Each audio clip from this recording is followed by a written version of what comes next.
Hi guys, thanks for tuning in. Today we're looking at box and whisker plots, which are also commonly known as box plots. And again, thanks for subscribing, and please keep subscribing. That would be greatly appreciated, guys. And don't forget to press the like button and also placing some comments, which is really great. Today. Guys, we're having a look at, as I say, box and whisker plots. I've got a series of numbers here, or data, if you like, it could be age of individuals. It could be the amount of goals a footballer has kicked over a period of time, or whatever the case may be. But essentially they are not in their order. You can see they're not in their current order. But what's really important is to understand that when we're looking at a box and whisker plot, it's essentially a visual representation of data based on these 6 items that I've pointed out, that are a minimum, which is a lower extreme, a lower quartile, which is the middle of the first half, and we refer to it as Q1, and I'll go through these in details shortly, guys. It's made up of the median, which is another name for the middle number. It's made up of an upper quartile, which is the median of the second half, and we noted by Q3. Again, I'll go through those shortly. And it's made up of a maximum, an upper extreme, and it's made up of outliers, which are outliers is pretty much data that is probably not within the current cluster of numbers, and we'll go through those as well too. So the first thing we need to do when we're wanting to make a box and whisker plot is, with these values, what we want to do is we want to put them in from smallest to largest. So let's have a look. The first number, the smallest number, is a 7. So I place a 7 there. Actually, what I might do is I might just, sorry about that, I might just make that a different color just for your reference. Make that a purple. So a 7. And then what I like to do is just cross that one out. Then we've got a 9. I like to cross that one out. Then we've got a 10. We've got 2 10s, 2 lots of 10s. And a 10. Cross it out, cross it out. Then we've got 2 lots of 11s. 11 and 11. Cross it out, cross it out.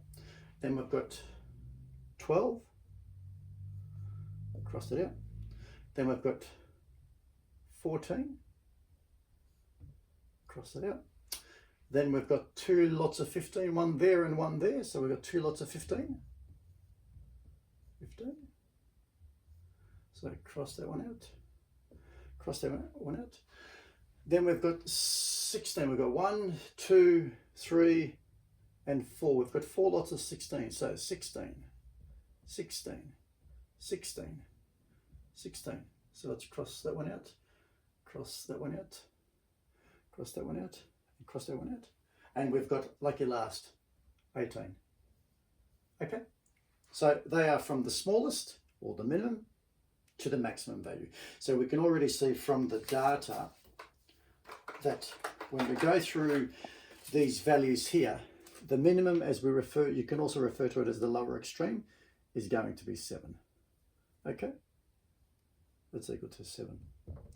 The lower quartile, which is another way of referring to the median of the first half. Now, when we go through these values, if we count the values that we have here, we've got 1, 2, 3, 4, 5, 6, 7, 8, 9, 10, 11, 12, 13, 14, 15. So we've actually got 15 sets of data, if you want to think of it like that. So 15 sets of data would mean that, so 7.5 is the middle. So we would then say at the 7th number, we'll find the 7th number, then there'll be this number, then there'll be another 7 numbers. So let's have a look at this. So we've got 1, 2, 3, 4, 5, 6, and 7. So let's just put that in there. Okay, this is just how I separate it. And then from the other side, we've got 1, 2, 3, 4, 5, 6, 7. So that means we've got 7 numbers on this side, on the left side, 7 numbers on the right side.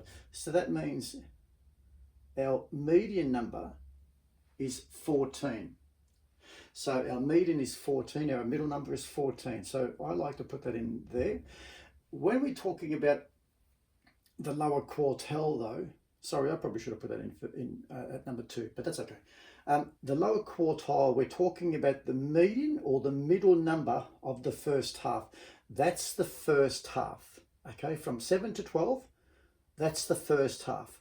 From 15 to 18, that's the second half, which would be the upper quartile. But let's work on the lower quartile first, which is the middle or the median of the first half.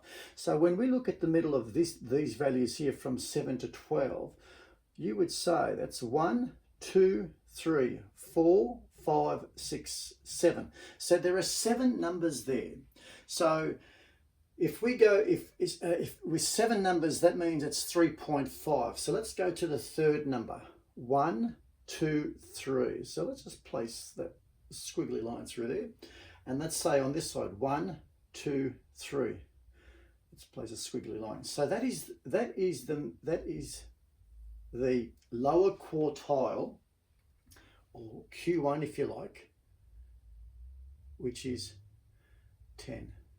So it's the middle of the first half. Let's have a look at the upper quartile, which is the median of the second half, or the middle of the second half. So the same application. We've got 1, 2, 3, 4, 5, 6, 7 numbers. So we've got 7 numbers, and I just split that in 2, and I think of 3.5.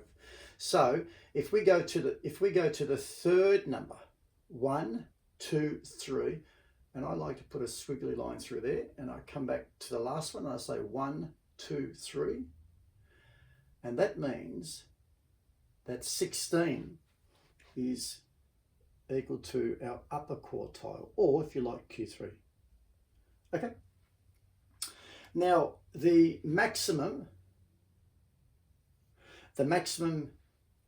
or our upper extreme is going to be 18. Okay. Now, when we're looking at outliers, we're looking at values, let's say for example, I mean, these numbers are relatively close together. In other words, 7, 9, 10, 11 and a 12, they're sort of reasonably close together. 14, 15, 16 and 18, they're probably more closer together. So you can already see that the values are probably more concentrated on the right hand side and sort of spaced out towards the left.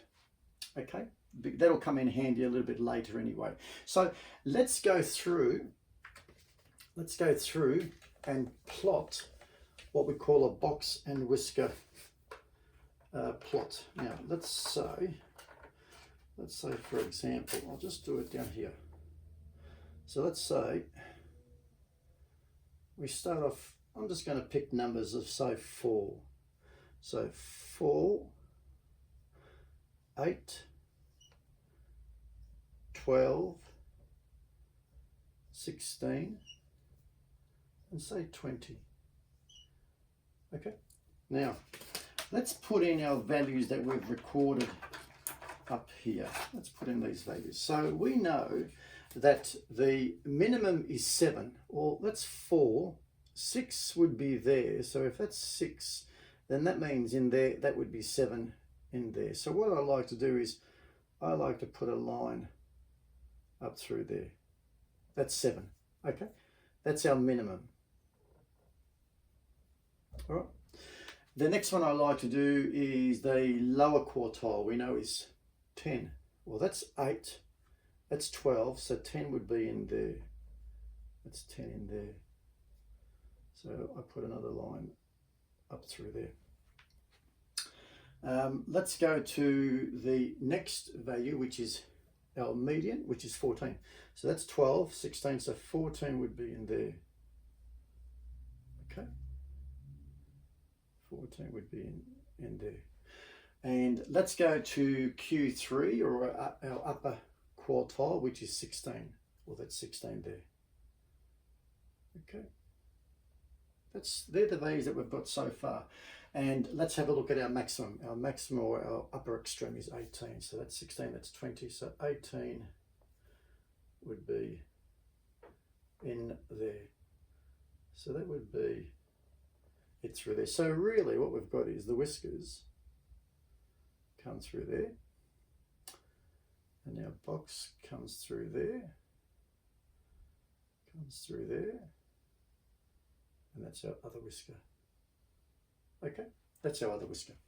So what we can actually say is that's actually that's actually a representation of the box and whisker plot. So here we've got, just to make it a bit more clearer,